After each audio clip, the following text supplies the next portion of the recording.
It's a beautiful day in the neighborhood. Okay, yeah, let's not do that. I am taking my shoes off, though, if you guys don't mind.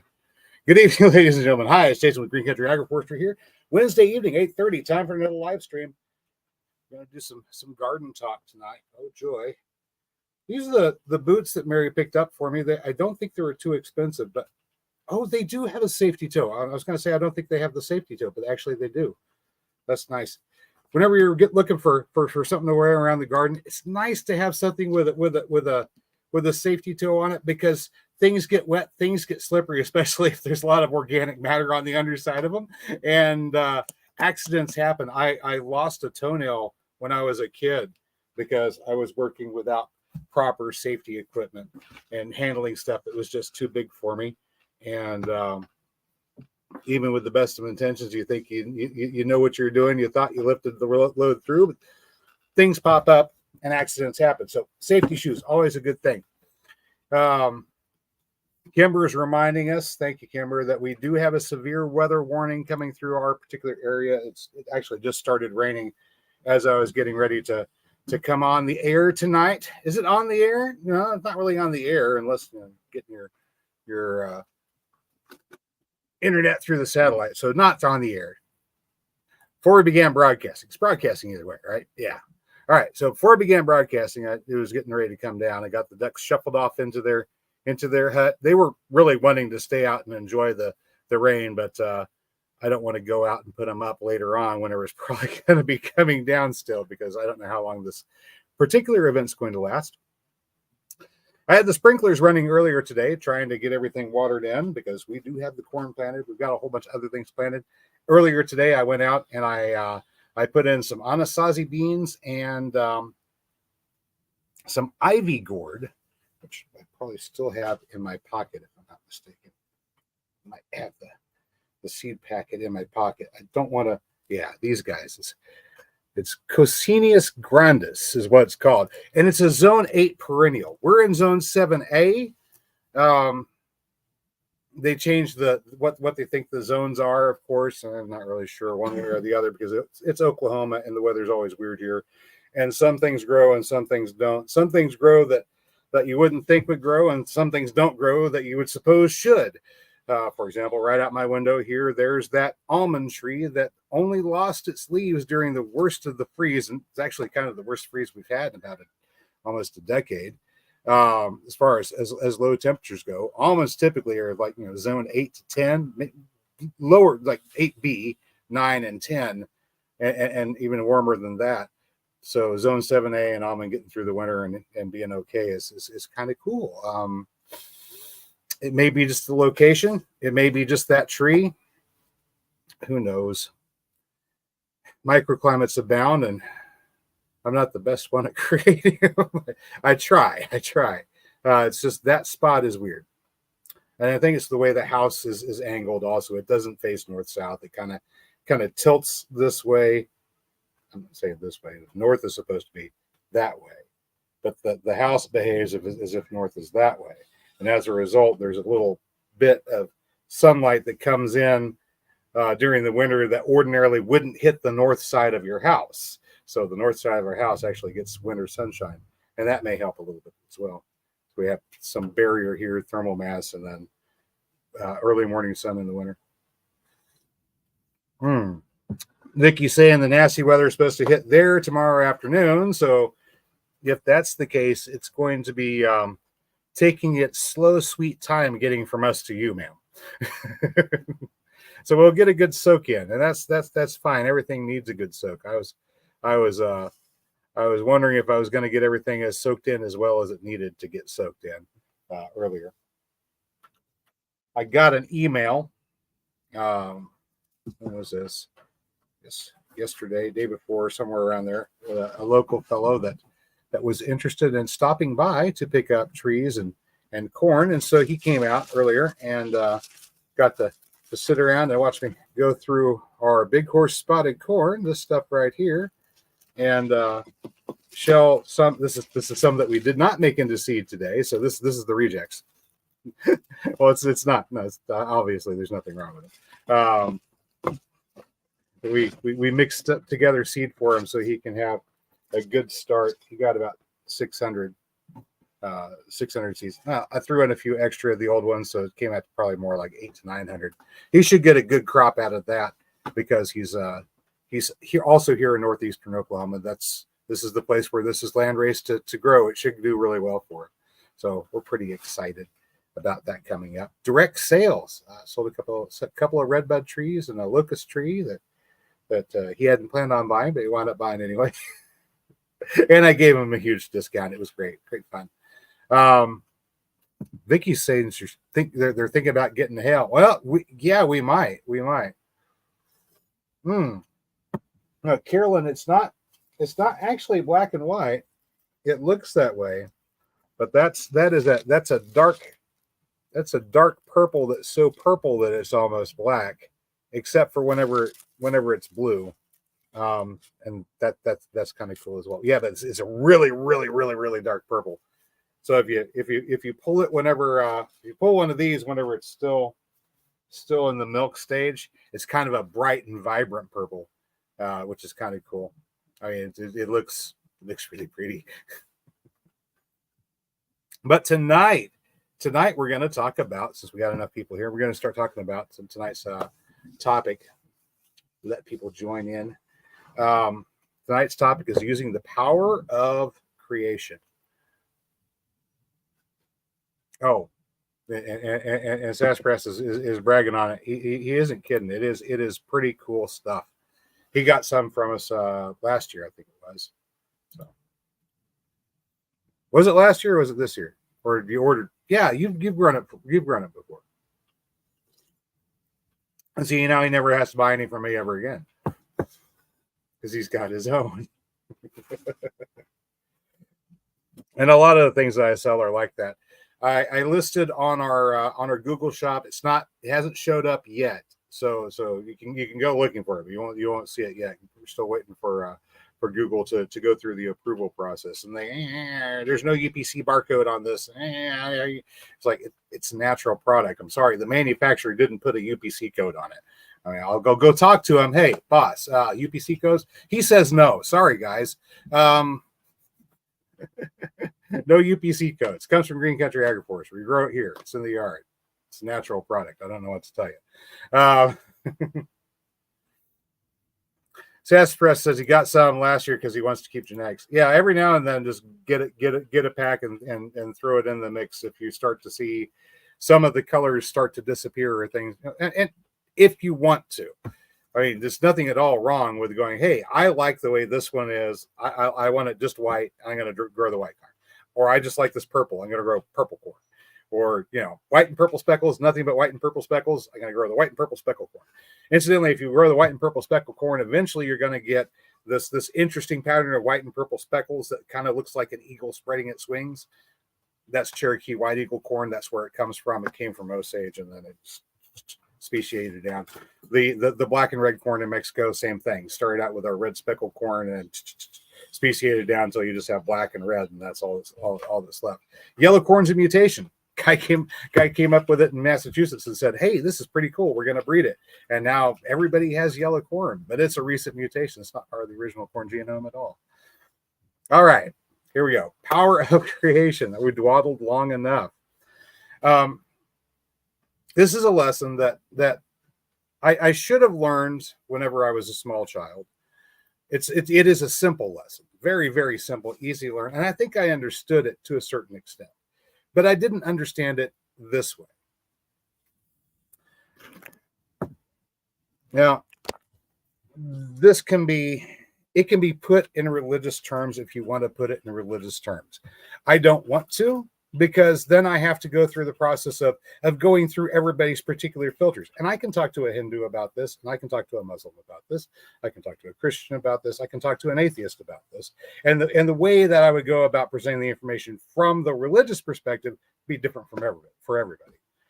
But the fundamental truth underlying it is the same, regardless of what your religious context is. So we'll just go with the way I would tell it to an atheist, because if an atheist can look at it and go, oh, well, that's the truth, then I think everybody else probably could as well. Maybe. I don't know. We'll see. The power of creation works like this.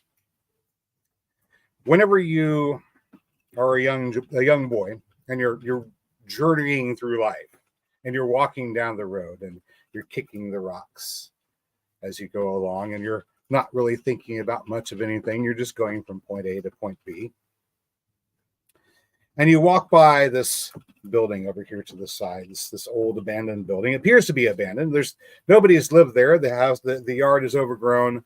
You notice boards up over some of the windows. Some of the windows are intact. The front door is faded. There are no cars. You think, well, nobody lives here. It's an abandoned place. And you're kicking the rocks along, and maybe you pick one up and decide, I wonder if I can hit that window. And you throw the rock and you hit the window and you break the window in the house. And then you run away because you know it's haunted and the ghost is going to come out. Whenever you do that, you don't think that what you're doing is exercising the power of creation, but it is. You are exercising the power of creation. And what you're creating is a world. You're creating a world where young boys throw rocks through windows. That's the world you're creating. And you have to live in that world. And unfortunately, the rest of us do as well. Now, when I was a young boy, I was just told that it was not nice to throw rocks through people's windows, and then required to work to pay off the damage for a broken window if I happened to indulge in rock throwing to the point where somebody's property was damaged. But I was not told to think of it in this way. As I got older and I started to experience things where people would vandalize property, I go, oh, that's senseless. Why would somebody do that? There's no reason for them to do that, right? Or experience petty theft and go, why would somebody steal this? You came up here and you stole something, and chances are, if you come and ask me, hey, could I use this, or could I borrow this? Because it's something that you don't really need all the time, that you say, I'm going to take off with this, then sure, yeah, you could have. But you came up, you stole it, and I live in a world where somebody has created this world, right? They created the world where people come along and they steal things. People come along and they commit assaults, they commit murders. This is the world we live in because somebody created this world, and we all have to live in it. That's the power of creation on the negative side, right? And you can exercise your power of creation, not even thinking about a thing, just going through life, young boy kicking rocks in front of him, right? Getting from point A to point B, not really thinking about anything at all. And you don't have to pick up a rock and throw it through somebody's window. But the very fact that you're going through life drifting aimlessly, not focus on what you're doing, not focus on what you're creating with your actions and with your thoughts and with your words, while you're drifting through life, you're still exercising that power of creation. And then years later, you look and go, hey, while I was goofing off and not paying attention, while I was not being responsible for the world around me, while I was not being responsible for my creation, this is the world that I created. This is the world that we live in now. And of course, I'm not saying that all of the world's ills are simply because you personally have neglected your responsibilities and that you drifted and you didn't mind your own business and you didn't take care of the things that needed to be taken care of with terms of creation. It's simply that is how it happens. And that's why it's so important that every individual takes that personal responsibility for your thoughts, for your actions, for the world that you create.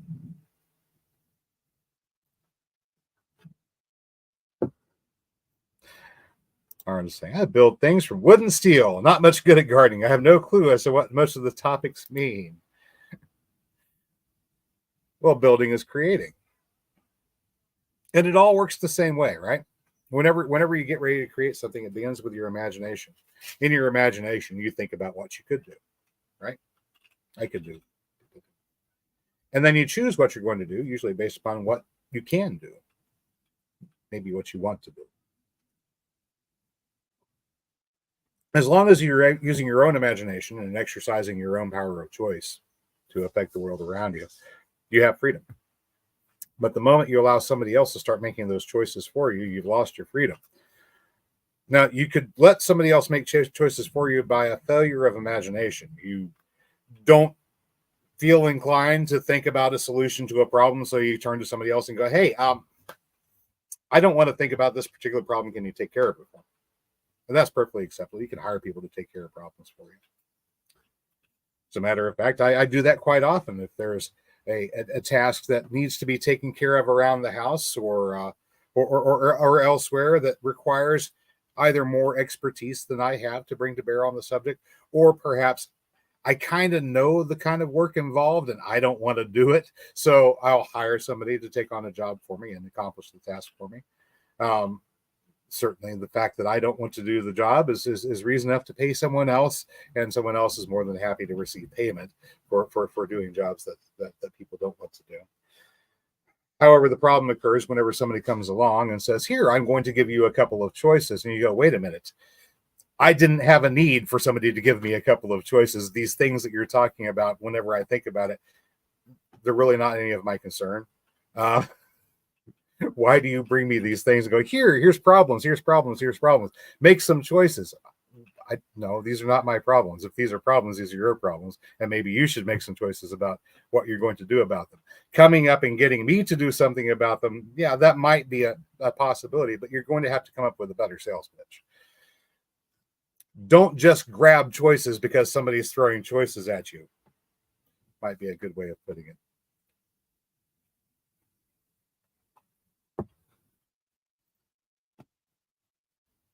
Somebody comes up to your front door, rings the doorbell. Hi, I'm from Joe's Lawn Service. Hi, Joe. I don't need a lawn service. Oh, but you have to have your lawn cut. You could either have me cut your lawn, or you could have somebody else cut your lawn at a much greater price. No, I think I can handle cutting my lawn myself, right? As long as you can tell the person offering the service, hey, look, I can handle this myself and send them away, then everything is fine. But whenever they come around and say, hey, look, you're going to have to take my service or else, that's whenever you've got some problems. It's also whenever you need to come up with some more creative uses of your imagination. I am just saying.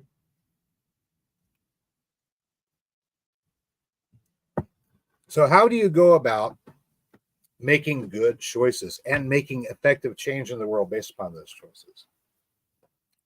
This is it's a fun workshop. Oh my goodness. I made a whole bunch of noise. I hope the lights don't go out on us. I've got a notebook here, or a clipboard and a sheet of paper. It actually has stuff written on one side of it that somebody else wrote. I'm just going to flip that around there because that's what somebody else wrote. But the exercise is pretty the same. And this is presented by some self-help gurus out there. So you can get this from a program. I'm not going to charge you for this because it's just pretty common and basic. Use your imagination. Think about what it is that you want to accomplish. I want a garden, right? Okay, that's great. I want a garden. Okay, I'm going to write down what it is I want. Garden. Huh. Okay, but what does that mean, right? I wrote down garden. This is what I want. What's it going to have in it? What are the features? What does it provide? So I start needing to think about those things that go into this. What does this mean? What is in here? What does, and I put it this way to another person, is what does winning look like? In your head, you go, okay, I die tomorrow.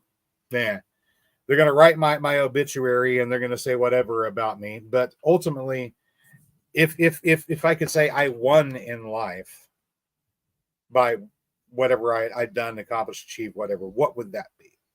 Right? And in my case, I have this concept of a garden that's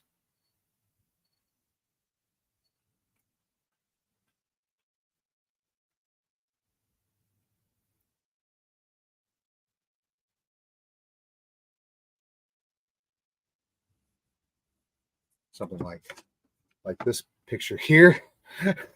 It's kind of big, and it's a bigger thing than I can accomplish on my own. So I've talked about dreaming before, about taking an idea that you have and not limiting yourself on what this idea or concept can be, because it can be as big as you possibly want. And after you can conceive of it, even if you don't have it fully formed, but once you conceive of what it is, that you can talk about it and share it, you can begin going to people and talk about it and sharing it. So, hey, I have this idea. I've got this idea about this great big garden that encompasses the entire world, where we, the people, are running around tending it. And the process of doing that gives us everything that we need, so we're not dependent upon this world of money and finance anymore that seems to be very unstable and manipulated by some very shady people, right?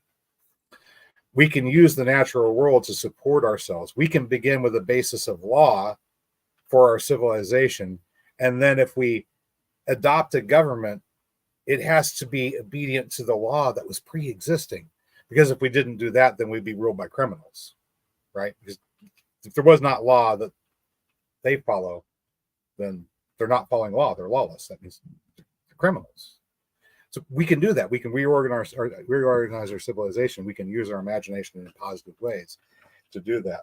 But this is not something you can do on your own. You have to share this dream with other people. By sharing the dream, you introduce the idea to more minds, and more minds can look at those facets and problems that maybe you hadn't even considered yet. How are you going to do this? How are you going to do that? How are you going to do this? People often say, well, if we go with this idea of natural law where we all are like the integral thing, the individual is responsible, then how is that going to work?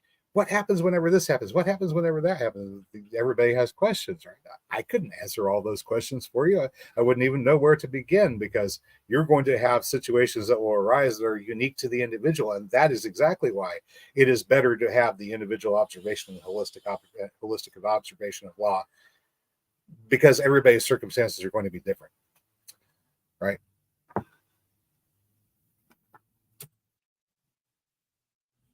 And now I've just been totally jabbering for like 15, 20 minutes, giving just the basics of this concept. Creation is what you do, thinking or unthinking, 24/7, all the time. You're creating. The only question is, do you choose to direct your creation? Do you choose to create something that's going to be beneficial for you? Hopefully also for other people, typically things that are beneficial for you, because you're a human being. It tends to be beneficial for other human beings. And well, yeah, that has a tendency to go onwards and onwards. Pardon me.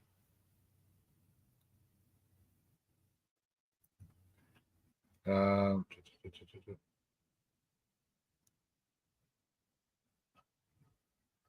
guys were talking about games here for a second here. Vicky was talking about it. The problem with playing computer games is someone else made both the world and the rules, which is true.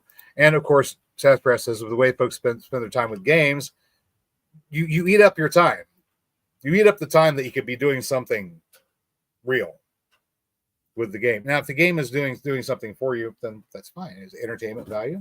Nothing wrong with entertainment. I like playing games for entertainment. I like watching funny things or dramas or all kinds of entertaining stuff. I love entertainment. I have books on my shelves that serve no purpose whatsoever except to be entertaining. And I love those things, but they are not for all the time. I think having them is part of a balanced life. Not cannot give oneself over to hedonistic pleasure all the time. Then again, one cannot spend all of one's time working either.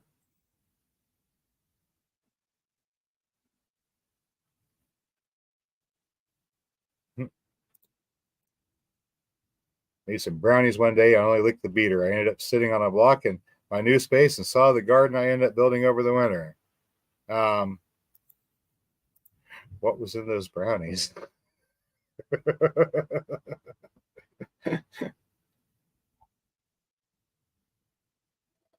All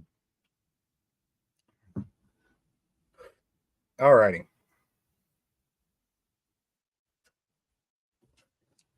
So, constructive use of the creative power is whenever you think about what it is that you want to accomplish and you start directing and guiding your efforts towards that. It can be a very daunting task, right? Because just saying, "Hey, I want this garden." All right. Now I have this idea. I can start going, well, what kind of features are in it? What do I want it to do? And I have ideas, and I start putting those down. I spitball them down. I write them out there. I'm not going to do this right now because it's a long process. You have to sit there and mull over it. Maybe you go out and you walk around for a bit and you think about it. You come back, you go, okay, write something else down. Take some time thinking about what it is you want. Build your concept of what you want to create, and then once you've got that idea, share it. Some people are going to say that's ridiculous. You're just dreaming. You can't accomplish this. Sometimes they're right.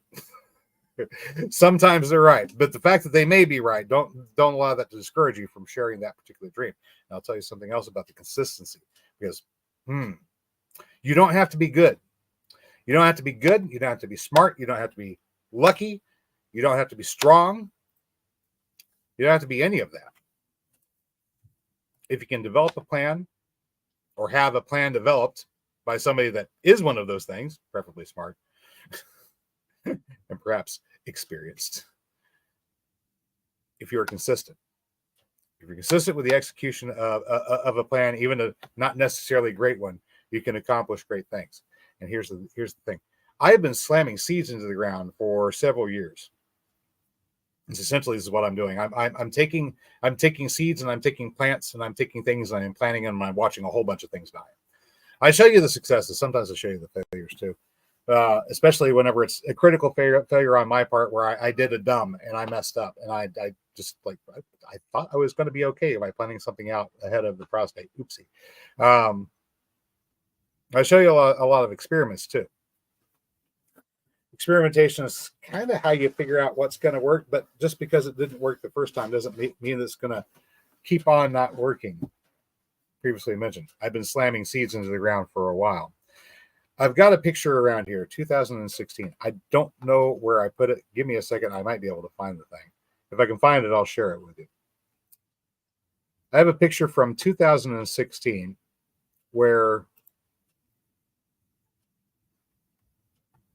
it's not in this folder. Let's save pictures.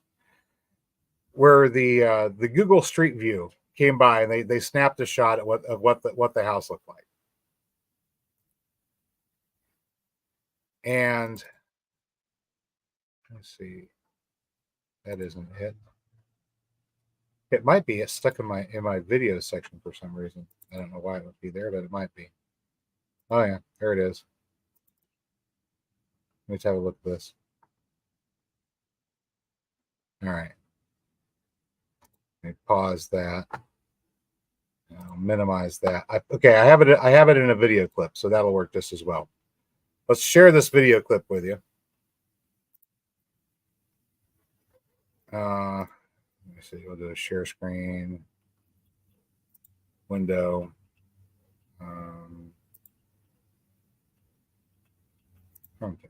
No, that's not the thing I'm looking for. Let me try video file. There we go.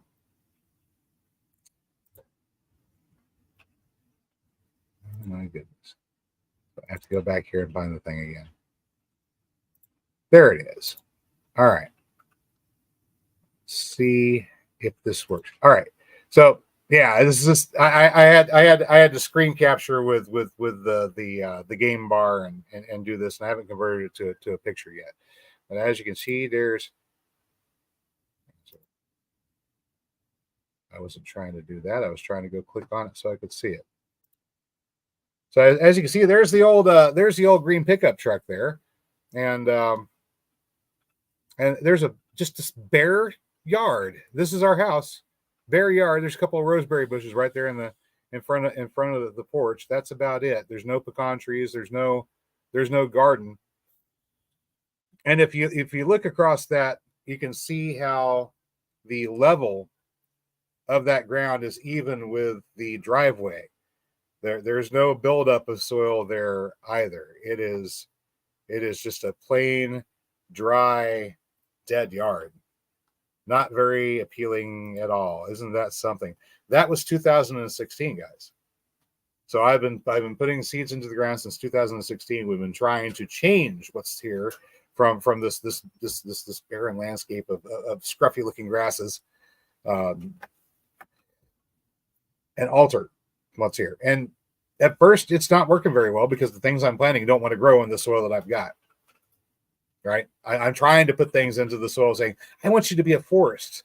not just any kind of forest, but kind of an advanced forest. And it says we're not an advanced forest, buddy. We're kind of a desolate scrubland that's good for growing sand burrs and stickers and stuff like that. Not a forest. Hey, we don't mind growing squash, pumpkins, and tomatoes. So I grew squash, pumpkins, and tomatoes. Those worked pretty well. And peas worked okay. Leguminous plants. Yeah, what Drops is saying, the dirt was dead. Dirt was dead. Well, you could see it. Like that was dead and lifeless. Just a hellscape full of whatever stuff could just barely hold on. And then we began altering it, and I altered it by bringing out the block wall so I could set up a retention wall, because I knew that we're going to start trying to build soil. And then I brought out the wood chips. I just carpeted it with wood chips, sheet mulch wood chips, about a foot deep. Yeah, maybe about 8-9 inches in some places, a foot in other places, and at least one spot that's almost 2 foot deep, where I just piled it on because I had craters in the ground that I needed to fill in from where we had tried to put trees and they had died, because that's just a lot of clay under there. Clay, and then a thin strip of sod, and then the sod just sort of subsided to weeds after that. So after that first influx of extra organic matter, after the sheet mulching, after we started, putting trees in and putting other things in, and watching them die, just putting in plants and watching them die. Some of them take, some of them die. I'm like, okay. But little by little, the composition of the soil began to change. Little by little. It didn't happen all at once. But as it began to change, we started having the ability to plant more and different things in there and have them actually survive and thrive and contribute. We worked on other techniques. Once again, thinking about what it is I want to create, imagination, writing it down. And then once I've got it written down, I go, okay, now how do I make that happen? And if I don't know how to make that happen, I go, okay, now I'm going to share this idea and listen for feedback from people that aren't going to shut the idea down. They say, okay, I see what the problem is.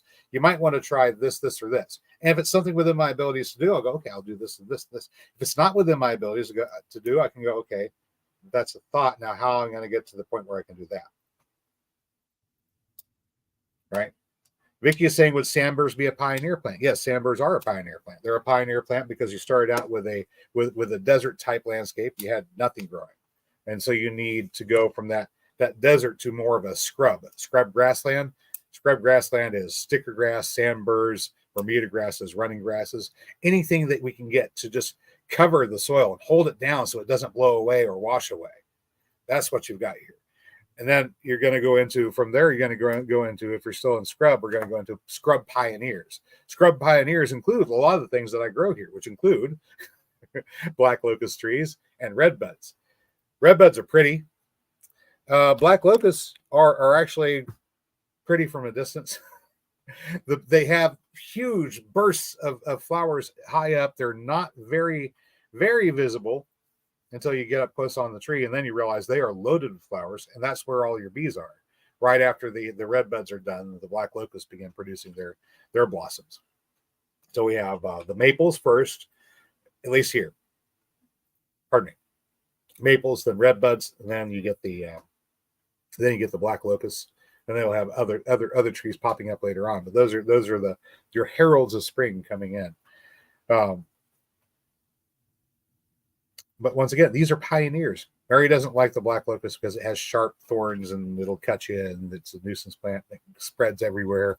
And there's something about it that's interesting, is because whenever the soil composition ultimately changes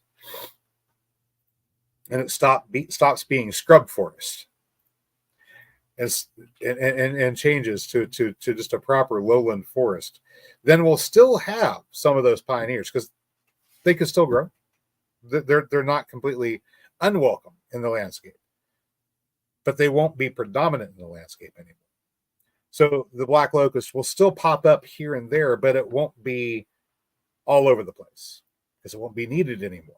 It's here so it can send out these crisscrossing networks of roots to grab a hold of the soil and actually anchor everything in place. It is great at anchoring soil, especially against flooding. If you're on lowlands and bottoms like we are, flooding is a potential hazard for soil loss. So you need something that's going to be able to say, hey, look, this bank isn't going anywhere. I've got this. And that's what the locust tree does. After a while, when your soil composition changes and you have more things that are involved in the process of holding everything together, the locusts say, hey, I'm not needed so much here anymore, so we're going to subside. And we're still going to pop up here and there. There's going to be a locust tree over here. There's going to be a locust tree over there. And there's going to be redbuds all over. But we're not going to have hordes of them because they're not needed anymore. In the same way that whenever you have compaction in your soil, in your pasture, or your field, you get Canadian thistle, pigweed, and dandelions. Those all pop up. Well, they're all popped up because of the way the soil is and what the soil needs to change. Once the soil has changed, they're not there anymore.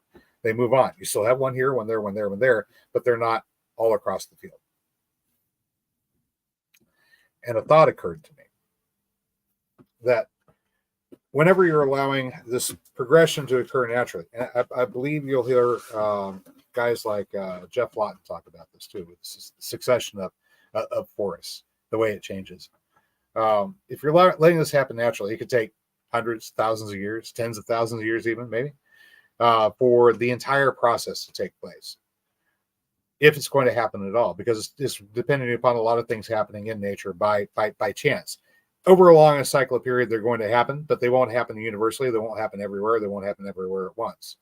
So transformation of soils will be hit and miss. You'll have the desert be beaten back by scrub in places. And then you'll have that established, get water to sink down to the aquifer and start to feed from the aquifer to the surface, right? That happens, and we start going into lowland forests begin to emerge out of the scrub. What happens now? This lowland forest, what is it? It's formed of a bunch of things like hickory. It's formed by a bunch of things like oak, red cedar, pines. What are all these things? Eucalyptus, if you're down under, or in California now, since they imported so many. What happens with all these? Redbuds too do this. All these trees are known for doing what? Anybody have any comments?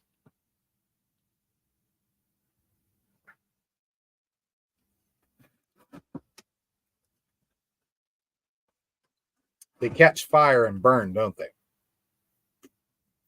They catch fire and burn. And this is a lot of time how these forest systems are maintained, by catching fire, burning down. They're not going to burn completely. A lot of these trees don't burn up completely because they're made to survive in fire. But fire wipes everything out and then restores the landscape. Everything grows back. But what else happens?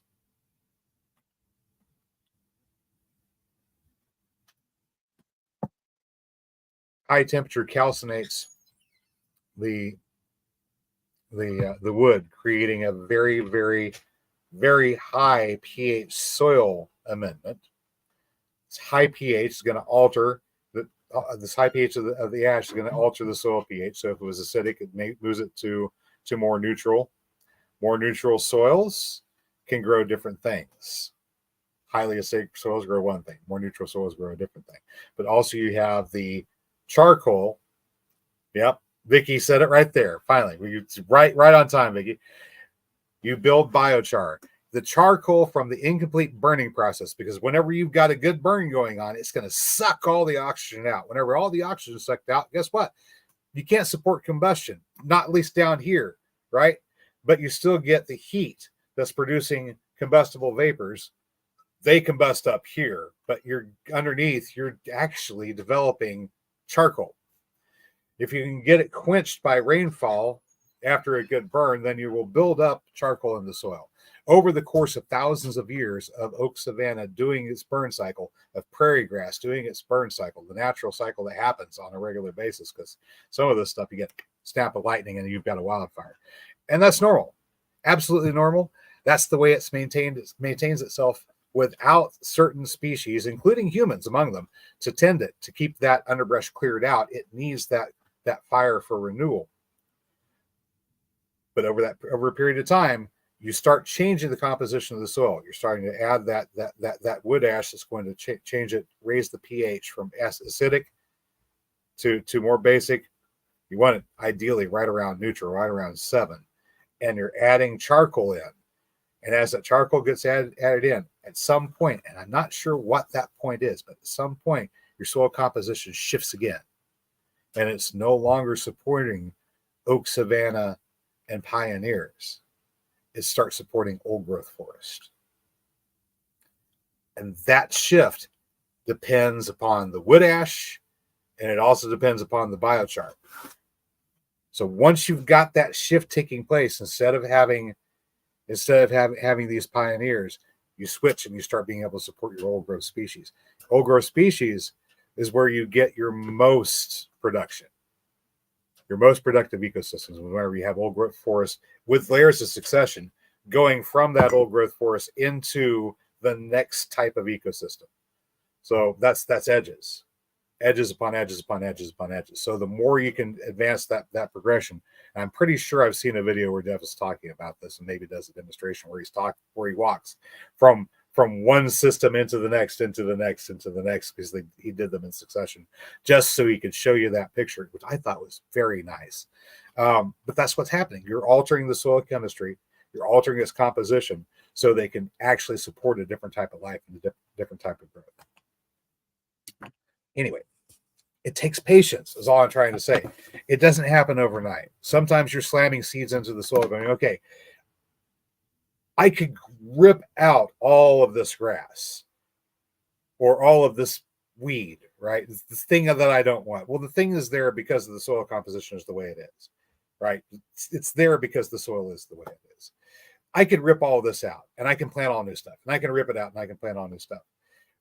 A little bit better way is, instead of doing a lot of ripping out, is to start infiltrating with more of the thing that you want. And then the thing that you want, when it comes up, you encourage it. And then you encourage its offspring. These want to grow in this environment. I can make them adapt to grow in this environment. You encourage those, you spread those. And you spread more of those things that you want. And as they do this, the things that you don't want get pushed out. As a result, now in the front yard, as I walked around and I did the inspection, the early spring inspection, looking around for grasses out there, I have not found grass in the front yard this year. No grass at all. None of that scruffy, shoddy looking stuff that you saw in this picture from 2016. None of that stuff. None of this. None of this horrible stuff here. Look at that. Isn't that horrible? That's horrendous. That's just who wants that for a lawn? So we keep on. And guys, if I had known some of the things now that I know now, whenever I started in 2016, I think we could have got here a little bit quicker. I know we could have gotten here a little bit quicker, because I was doing an awful lot of experimenting. I was doing an awful lot of, let me see if I can get rid of this Bermuda grass by trying to pull it out, right? This wasn't working. Focusing on the negative, focusing on the thing I don't want. I don't want this. I don't want this. I don't want this. I don't want this. I don't want this. Focusing on that, I was fighting and struggling.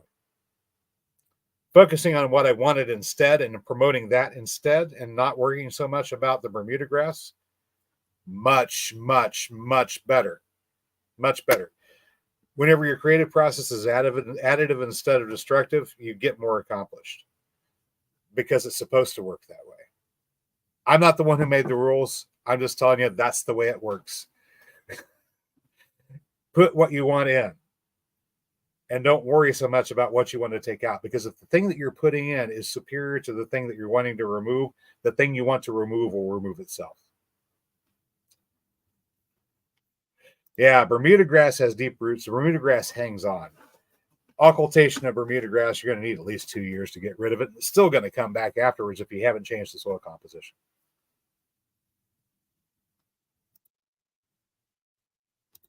And there are microbes that feed on oil. This is true.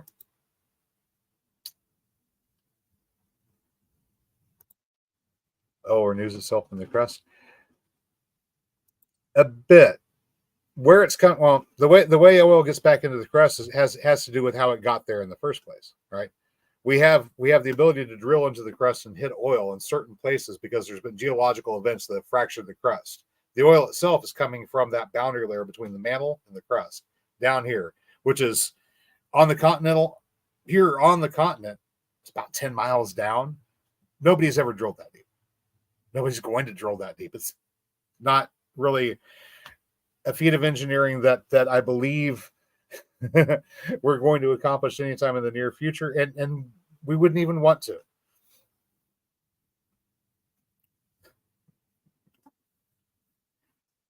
Wouldn't even want to. Whenever we drill for oil, we usually go anywhere from as shallow as 500 feet. If you're going down 500 feet and getting into oil, probably you have surface seepage, and you're just trying to get to a better extraction point, a better pool. But down as much as maybe 1,500 feet for your average well. Usually average well 1,500 feet.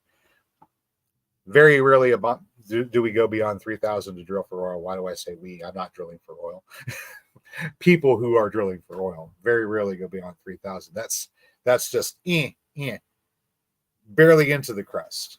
The reason you're able to get it that shallow is because of tectonic activity in the past. It broke the crust up. The oil is able to get from that boundary layer where it was.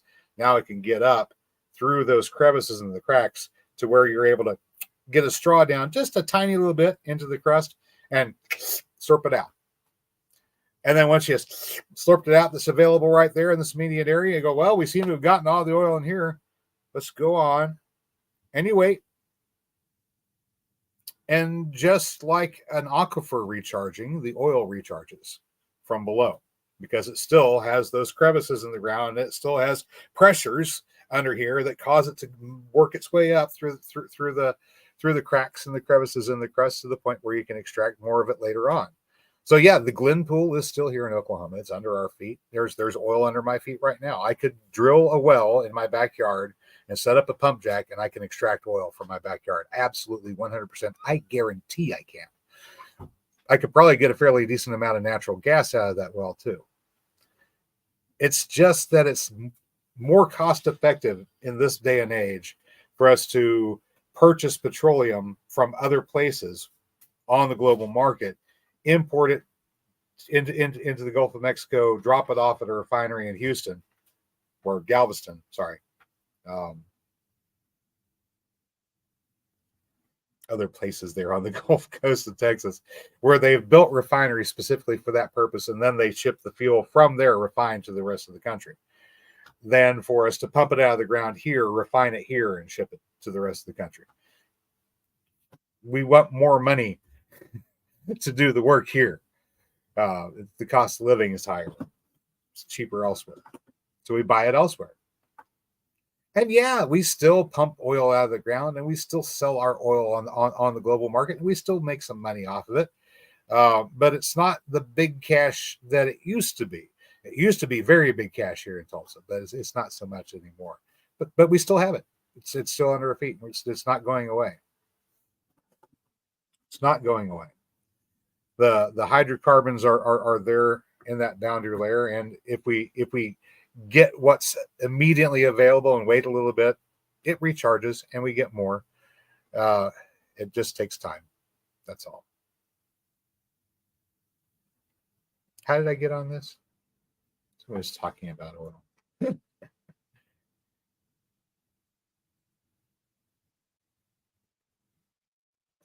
Oh, that's why. That's why.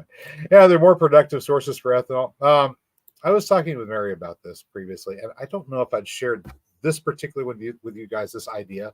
I had it a while back, and it was something that I thought about getting involved in, but the will to do it was not quite there at the time, so it never happened.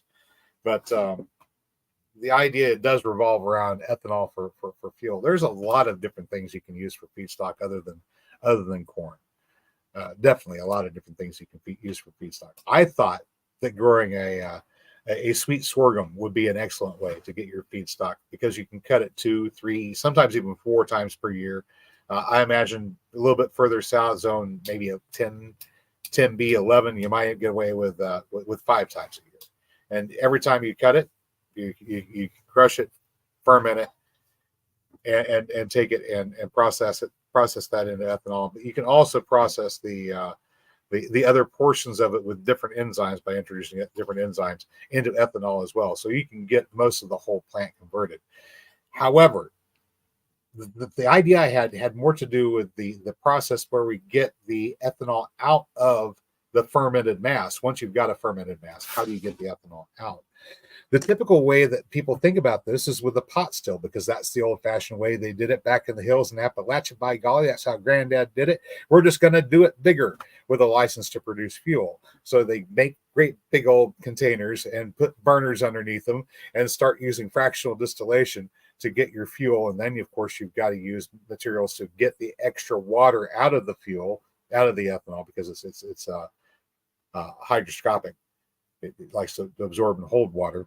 You have to go and get the excess water out of it, because you're always going to have that water portion in your ethanol until you can physically extract it. The heat distillation process does result with more water in your ethanol, and it's in your ethanol. Thing is, I went to school. I went to the United States Naval Gunnery School, and you would think that the United States Naval Gunnery School would not teach you about, well, what I'm getting ready to talk about, but it did. They didn't intend to, but they did. They taught us about hydraulics and electronics, because a lot of the things that are used on modern warships involve hydraulics and electronics. But what we learned about hydraulics included some interesting things about what happens with fluids under pressure. Whenever you put a fluid under pressure, that pressure is felt throughout the entire body of the fluid simultaneously. So you can have an air-fluid boundary where pressure is being added and subtracted in this air-fluid boundary, altering the pressure, right, on your mass.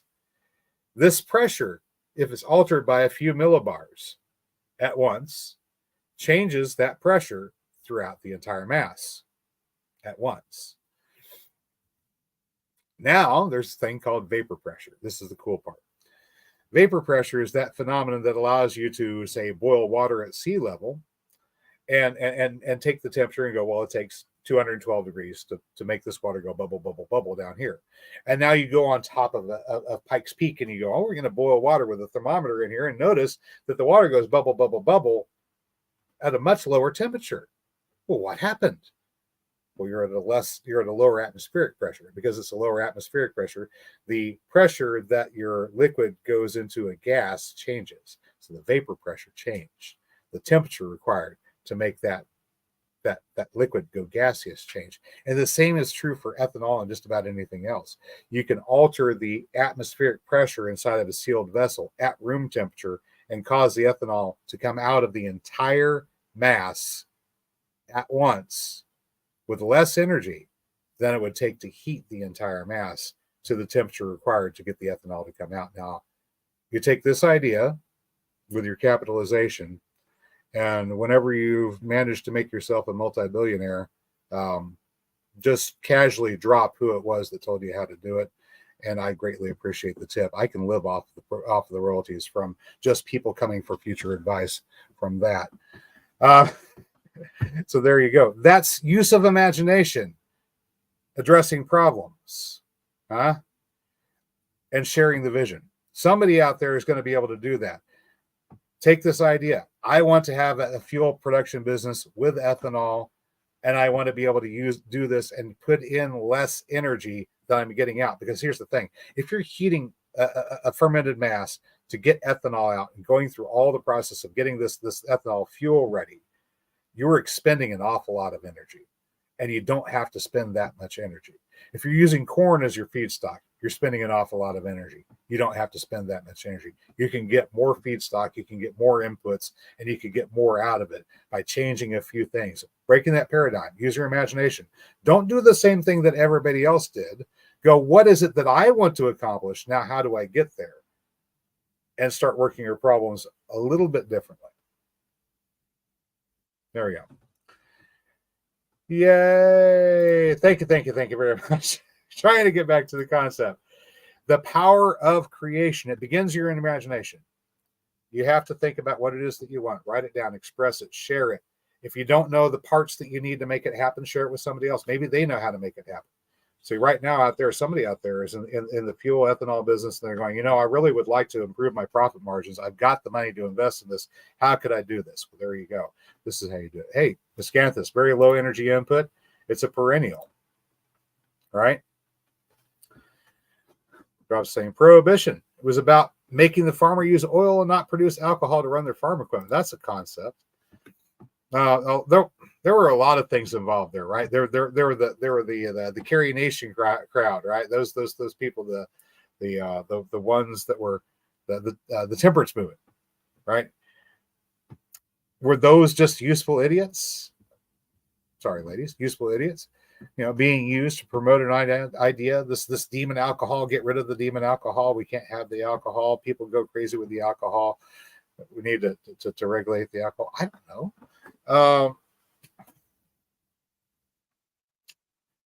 As it is right now, if you produce ethanol and you produce an oil seed crop, an oil production crop, and we're talking about vegetable oil, right? It doesn't have to be rapeseed, canola oil, like is commonly commercially used. It could be soybean oil. It could be not really soybean oil. Soybean oil plasticizes so well. Try something high temp. Peanut oil would be a good one. Sesame oil, another high temp oil. You could be those kinds of oils, and you could do this where you're growing peanut oil, or you're growing you're growing another good high temp oil. I think avocado oil is another good. You're doing potato chips or something like that, making a food product with it. You got your waste oil. What do you do with it? You take that, you take your ethanol, you combine them together, you make biofuel. You run your farm equipment on biofuel.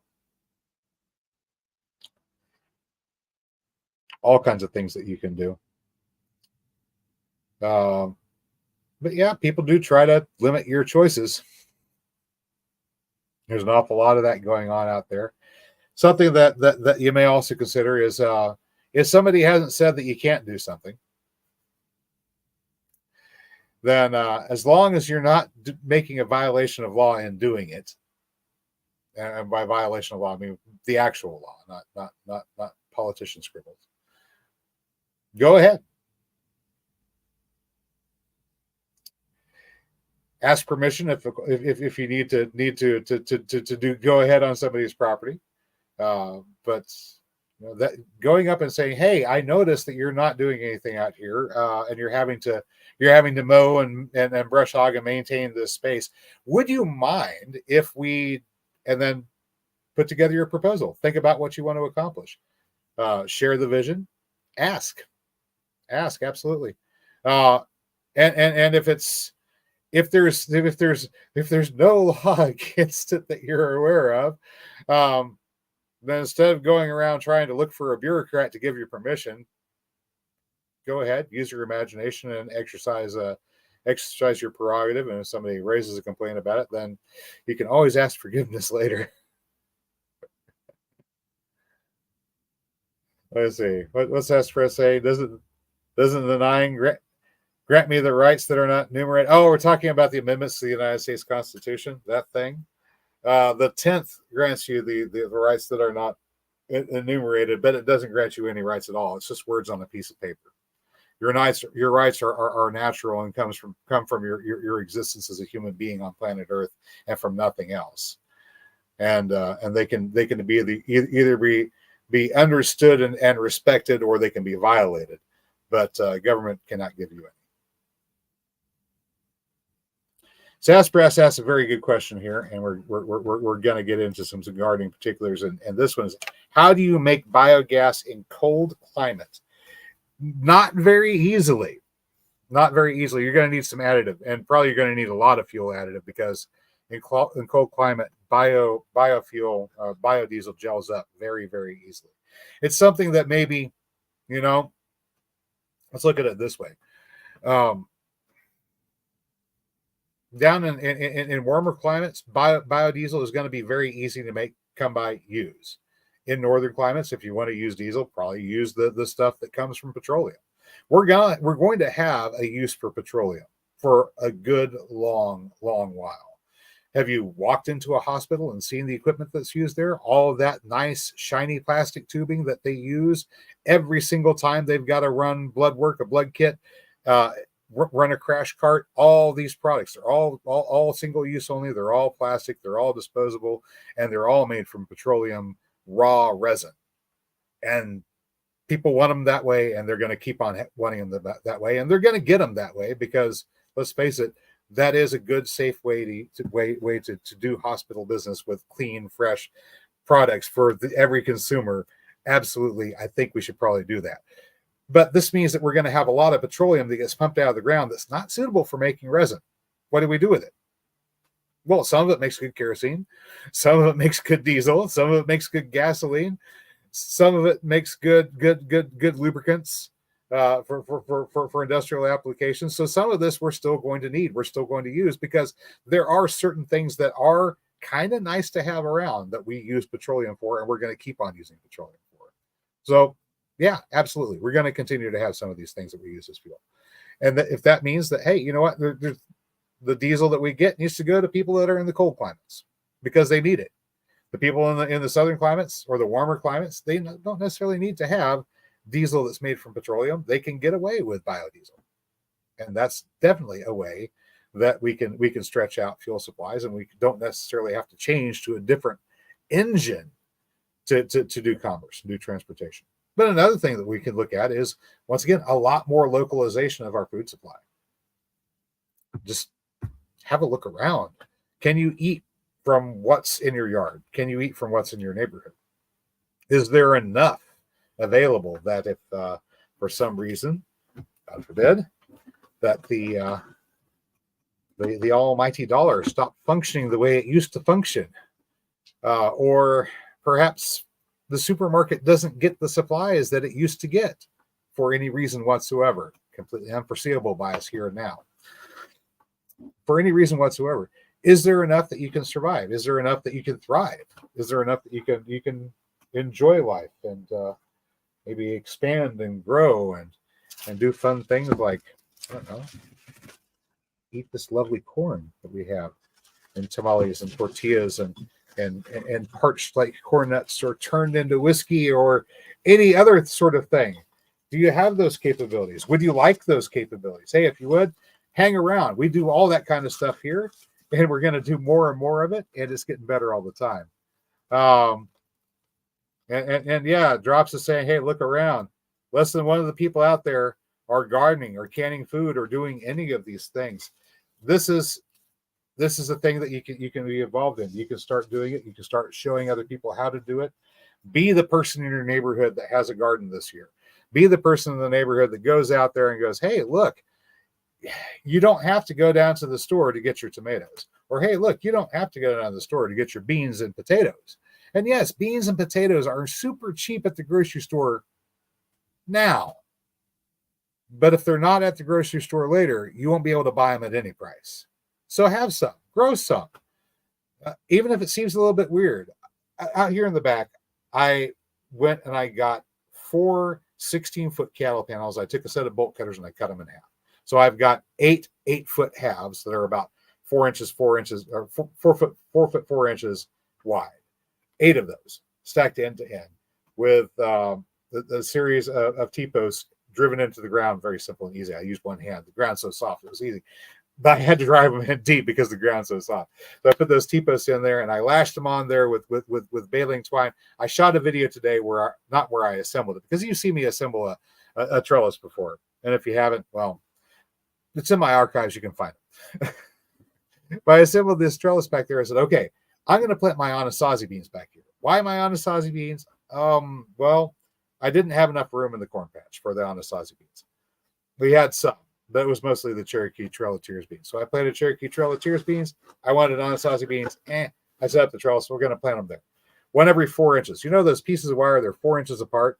So whenever you've got that panel sunk into the ground, you want to be able to make your spacing with it. It's easy to tell. You just look at it. There's 4 inches from each wire.